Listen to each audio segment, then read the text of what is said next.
Today on the AI Daily Brief, 41-ish stats that tell the story of AI right now. The AI Daily Brief is a daily podcast and video about the most important news and discussions in AI. Now, one very frequent type of content in the 23, 24, 25 era of the AI Daily Brief was to take some big new report from one of the big professional services firms and analyze all the interesting stats therein about adoption and corporate usage and things like that. I've been doing a lot less of that this year. And it's certainly not because the number of studies or anything have slowed down.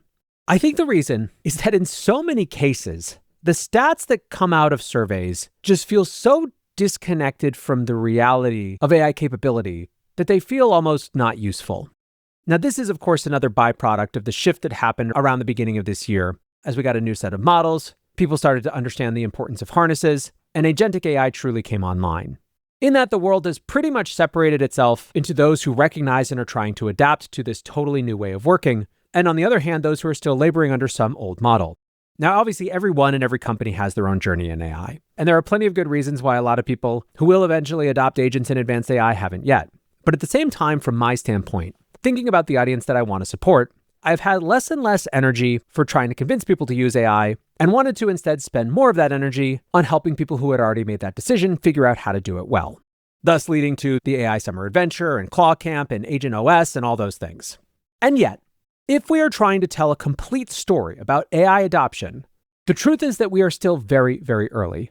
And in the many ways, the gap between the people on the frontier and the vanguard and those who are behind is getting wider, not smaller. So with all that in mind, I thought for this particular Long Read Sunday/Weekend Big Think episode, it would be good to go out and check in on all those different surveys that I hadn't spent as much time with to pull out some of the more interesting numbers. So in no particular order, as researched by me with the assistance of both Fable and GPT-5.6 Soul, here are some stats telling the story of AI right now, and frankly, the story that we don't always get on the AI Daily Brief. First up, a Gallup poll from mid-May found that 52% of US workers now use AI on the job. It was the first time that we had officially passed the halfway mark. And given that Gallup is going so broadly across all different types of workers, I think that 52% number is carrying a lot of weight. This is basically confirming in my mind that at this point you just use AI on the job. And the questions shift not to how much adoption is there, but how well is it being used. Numbers around ROI are a bit more complicated. A Domino Data Lab study found that while 93% of enterprises reported improved production capability, 57% of those enterprises said that AI's ROI still fails to outpace spend. PwC's mid-year CEO snapshot, which was fielded between mid-May and mid-June, saw 39% of CEOs reporting positive outcomes from AI so far. And I think this is meant to be specifically measurable and tangible outcomes. And this is something you see come up a lot in these surveys. In many cases, we're in this weird hinterland where companies know the value of AI when they see it and know the value of AI on individual and small team levels, but it hasn't translated fully to the organizational level and into measurable bottom line impact. Another version of this story comes from the KPMG Global AI Pulse survey, this one taken at the beginning of May, where only 7% of global leaders reported established ROI from AI, even though the percentage who said that AI was already delivering meaningful business value had jumped 12 points in a quarter up to 76%. So again, it's not that AI isn't valuable, it's that the translation all the way to bottom line impact is still very nascent. One story that we talk about a lot here that is now starting to show up in surveys is concerns around cost. Even back at the beginning of May, in an EY AI Pulse survey, 98% of C-suite leaders indicated that token costs were forcing them to reconsider their AI plans. This is, of course, a byproduct of the shift to agentic AI, where you are no longer thinking about AI in terms of number of seats that you are giving people times 20 or 30 bucks a month, and instead thinking about the total cost of intelligence as expressed by used tokens, which can get much, much higher. Now, interestingly, alongside those 98% who say that token costs have forced them to reconsider their plans, only 64% of them, less than 2/3, actually meter their usage. For anyone who is trying to figure out how to think about tokens and costs, I'll point you back to last week's Long Read Sunday episode with Nufar, Everything You Need to Know About AI Tokens, which goes deep on all of this. Now, speaking to this idea of a gap between the firms on the vanguard and the firms that are behind, Ramp uses card data from 70,000 plus businesses that work with it to provide a portrait of where AI is in businesses that make up their customers. The gap between the average AI usage and the top AI usage is phenomenal. At the median AI buying business, Ramp found companies spending $11.38 per employee per month. Compare that to the top 1%, which are spending about $7,500 a month. And given that Ramp is kind of an advanced company, already you're talking about businesses that are more likely to be tech forward than just your average business, showing that this gap is probably even more enormous than this suggests. That Ramp Index also confirmed that Anthropic had flipped OpenAI to be the leader among their businesses in adoption. In their July spend data, 39.5% of their users paid for OpenAI subscriptions, while 42.4% paid for Anthropic. I think it's worth noting that this data also showed that this is, as everyone has been feeling, really a two-company race at this point. Although how much that changes in the context of this new cost-conscious token efficiency era will be really interesting to see. It's going to be harder to track, but one thing that I'll be keeping an eye on is any sort of numbers that indicate what percentage of companies are experimenting with things like open weights models and fine-tuning strategies, or multi-model strategies that take advantage of tools like routers. Let's talk about individual people though now. There are some pretty strong dichotomies that show again that the gap between Vanguard and Frontier users as opposed to average users or opposed to resistant users is large and potentially getting larger. One of the more interesting studies from a recent KPMG quarterly pulse survey was that they found that employee resistance to AI agents had quadrupled in a single quarter, from 5% to 20%.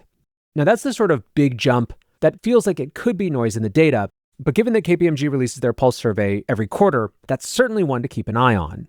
What's more, AI agents which are more capable, and thus perhaps more threatening, could certainly plausibly generate more ire among employees who aren't taking full advantage of them yet.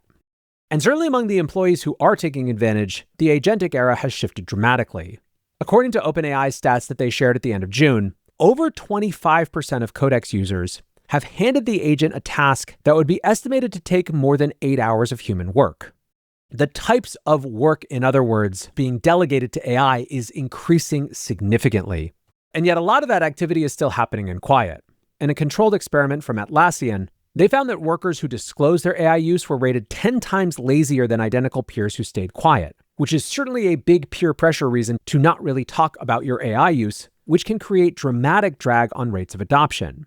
In my experience, the most effective way for AI to disseminate across an organization is for power users to take the capabilities, adapt them to the context and needs and unique situation of the firm, and then evangelize within the bounds of those particular usage patterns to the next set of users who then adapt it to their purpose and then evangelize to the next set and so on and so forth.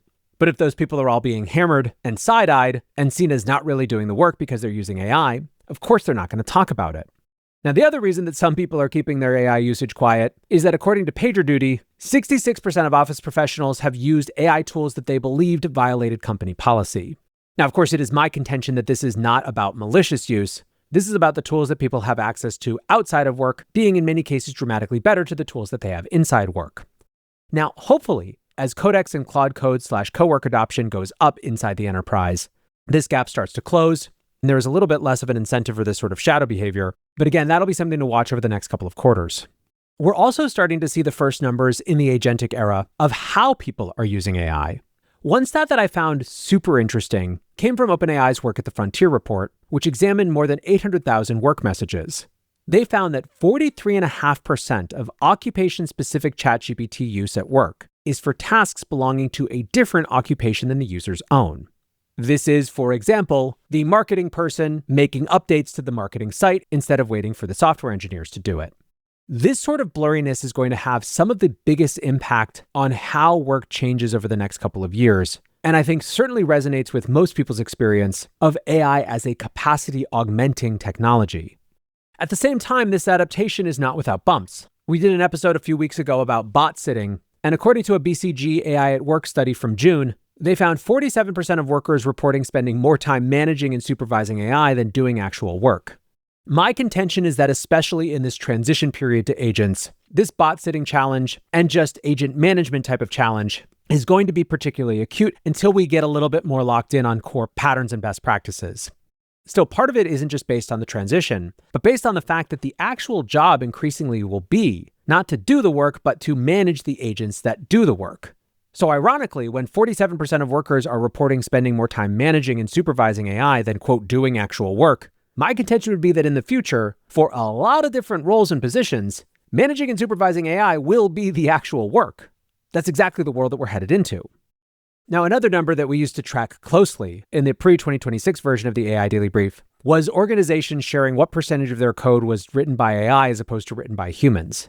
At this point, given that companies like OpenAI and Anthropic are basically at 100%, these numbers kind of started to get a little less interesting. But given that we were trying to broaden from our understanding just of early adopters to a much wider sector, it is notable that DX found that across more than 500 engineering organizations, in Q2 of this year, more than 50% of code was AI generated, and that was up from 34% just a quarter earlier, meaning that the broad shift to software engineering practice is no longer confined to the early adopter organizations, but is pretty much getting everywhere at this point. Now, when it comes to how all these changes to how people work impact how the organization thinks about labor, again, we are in a very messy and confused period. A ZipRecruiter study from June found that 38% of employers have already shifted basic data entry and processing work away from entry-level workers onto AI. 31% have raised experience requirements for entry-level roles. There has been a lot of hand-wringing around the potential impact of entry-level jobs. Certainly that's something that Anthropic's Dario has loved talking about his concerns around. And yet it's worth noting that 35% of the same sample also expect AI to grow total headcount. Another on the perhaps concerning side, especially for early employees, according to a study of 1,000 hiring managers from Resume Templates, 48% of those hiring managers said that their company would rather invest in AI than hire and train a new graduate. Then again, once again, according to Ramp in combination with Revelio Labs, by looking at payroll and spend data on more than 21,000 firms, heavy AI adopters saw an increase of 12% in entry-level hiring growth in the 2 years after adoption. In other words, serious AI spend correlates with more junior-level employees rather than fewer. Is it possible then, not to put it too bluntly, that the companies that are thinking about AI as a way to get rid of junior employees are simply doing it wrong and will eventually figure out what these other companies have and re-increase their hiring in those areas which they had now been neglecting theoretically because of AI? Related to that, while overall US job postings fell 7%, the Indeed Hiring Lab found 15% growth in software developer postings since February 2025. Numbers that certainly don't indicate that all of a sudden developers are being wiped off the face of the planet. Now, for the sake of completeness, it is worth noting that 71% of that growth happened in senior roles, so this still might not be addressing the question of junior level employees, but certainly we are starting to see more and more evidence that the narrative of AI destroying software development is not only overblown, but outright wrong.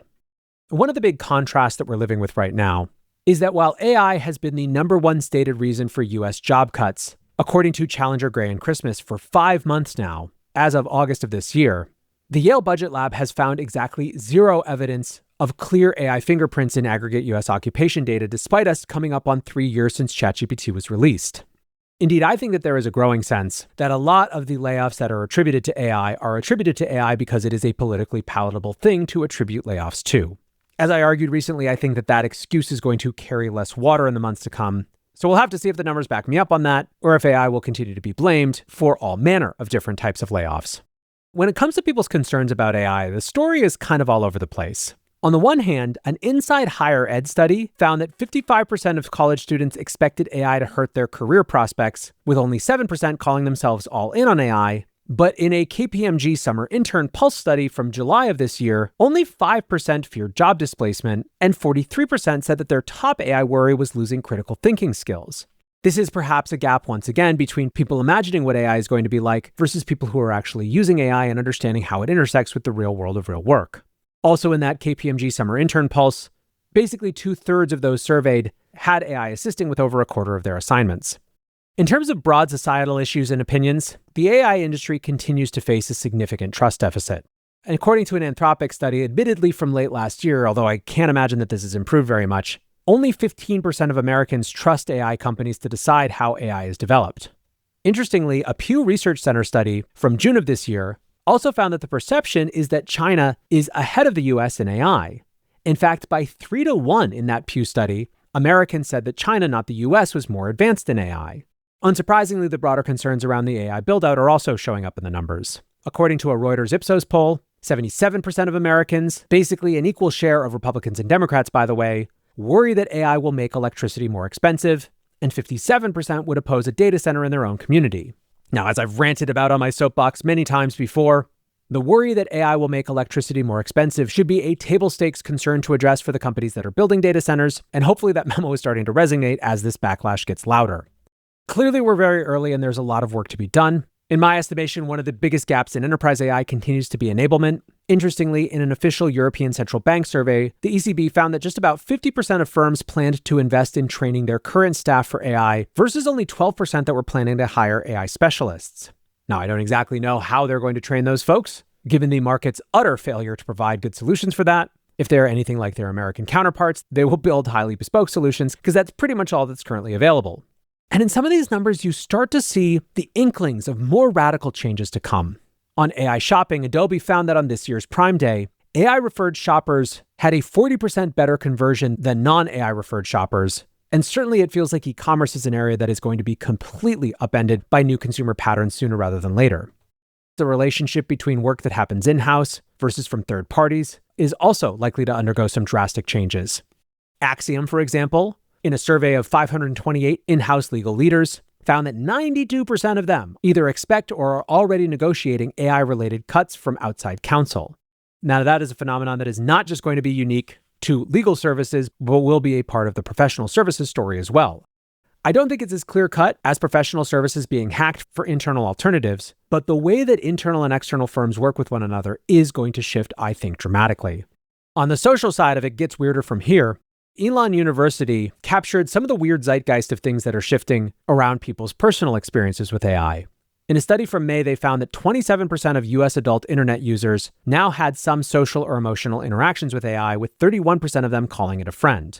Fascinatingly, 74% of those same users predict that AI will deepen society's loneliness, which, if you're looking for optimism, is at least a sort of self-awareness that could create some alternative paths forward. And finally, and for the love of God, let's get this one right. According to Common Sense Media, 86% of kids ages 9 to 17 use AI already, and over 40% of them say that no parent has ever discussed AI safety with them. It is my contention that many of the most serious societal issues that we are dealing with right now stem from negative aspects of social media and internet use among young people, particularly around Gen Z. Part of the reason that they got hammered with all these negative consequences of the internet and social media is that their parents, who were mostly full-grown and in jobs before the internet fully came online, and certainly before social media came online, just didn't really have a basis of understanding to be able to properly engage with their kids and help them navigate something which would ultimately have huge impacts on social interactions and mental health and so much else. I do not believe that we can afford to make that same mistake with AI, and I think that now is the time for parents and kids to get together and try to learn and understand this together, rather than parents just assuming it's something for kids to figure out. This, by the way, is also the type of thing that makes me so frustrated when anti-AI advocates try to pretend like this is a genie that can be put back in the bottle. By not engaging seriously with the reality that AI is here and it is here to stay, they're spending all their energy trying to put toothpaste back in the tube rather than help the people around them both adapt to the new world and have a hand in shaping it. As you can probably see, it really does just feel to me like the gap between different parts of the world when it comes to AI is in a strangely divergent place. And on that front, I will leave you with this thought. You all, who are listeners of a show like the AI Daily Brief, are, I believe, the most critical actors when it comes to this gap. When push comes to shove, it is not going to be people like me who spend all day, every day using AI, talking about AI, creating content around AI, creating content with AI, who will shape broad public opinion. It will be the folks who are doing the hard work of adopting and adapting to AI, but from within the context of their normal non-AI life, who will be the translators for everyone else. In other words, my conversation is with you all, but your conversations are with everyone else. And as grateful as I am that there are as many of you all as there are still a whole lot more of everyone else. So, in other words, you have a huge and important job. No pressure at all. In any case, that is going to do it for today's AI Daily Brief. Appreciate you listening or watching as always. And until next time, peace